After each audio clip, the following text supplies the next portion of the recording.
চলছে ফুটবল খেলা। গ্রামের সেই পুরনো স্মৃতি, যেখানে খুব হরহামেশাই খেতে, মাঠে এবং ধান খেতে ফুটবল খেলা হয়।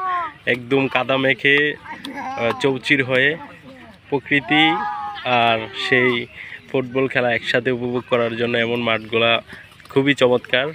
আর এইসব মাঠে যখনই খেলবেন তখন আপনি বেশ অনেকবারই পড়তে হবে, আচার খেতে হবে, হুচুট খেতে হবে, তারপরেও কিন্তু খুব মজা আছে।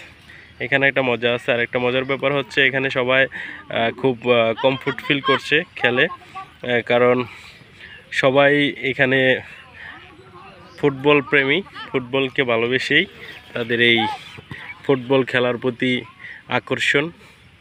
যেখানেই ফুটবল সেখানেই এই বাচ্চারা ছুটে যায় ফুটবলের টানে, ফুটবলের নেশায়। অসাধারণ খেলছে আসলে।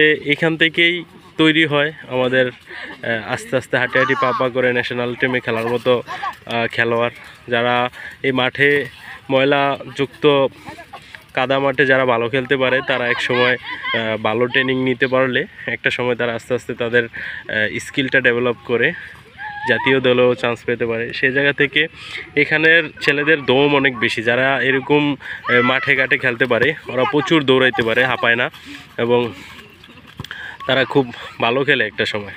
90 মিনিট ফুটবল খেলায় পুরো রিদমের সাথে দৌড়ানো কিন্তু অনেক সময় পসিবল হয় না। আর এখান থেকে যখন এই বাচ্চাগুলো ট্রেনিং নিয়ে আস্তে আস্তে বিকেএসপির মতো বড় বড় ক্লাবগুলোতে, মোহামেডানের মতো ক্লাবগুলোতে, গুলশান ক্লাবের মতো ক্লাবগুলোতে, স্পোর্টিং ক্লাবগুলোতে খেলে, তখন ওরা খুব ভালো করে। কারণ 90 মিনিট সাথে যদি আরও এক্সট্রা 30 মিনিট যোগ হয়, 120 মিনিট দৌড়িয়ে ফুটবল খেলা কিন্তু সো টাফ।